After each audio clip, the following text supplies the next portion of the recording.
गजब कर दिया खेसारी लाल यादव अपने गाने में कि बड़े बड़े कलाकार को ये दिखा दिया कि सैया लइका नियन करस गाना, और इतना रिकॉर्ड ऐसे तोड़ सकते हैं खेसारी लाल यादव।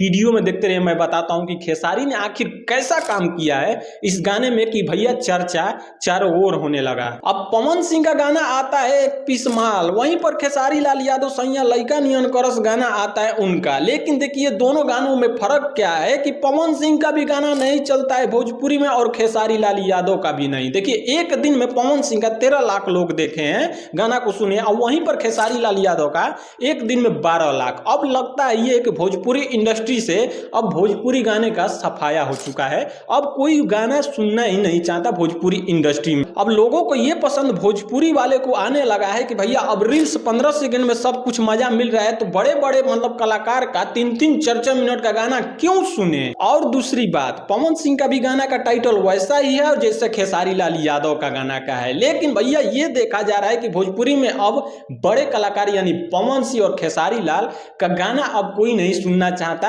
अब एक नजर वहां डालिए कि जहां भोजपुरी में विवाद या कंट्रोवर्सी होता है, वो वीडियो आप देखिएगा कि सोशल मीडिया पर वो क्लिप जल्दी से वायरल हो जाता है। लेकिन अब का समय कुछ अलग हो गया है। अब किसी भी बड़े बड़े कलाकार का गाना आ रहा है तो भैया 10 लाख अब 12 लाख में एकदम सीमित हो जा रहा है गाना का। तो आपको क्या लगता है कि दोनों गाना में किसका बेटर है, और क्या भोजपुरी इंडस्ट्री में ऐसे टाइटल पर गाना आना चाहिए?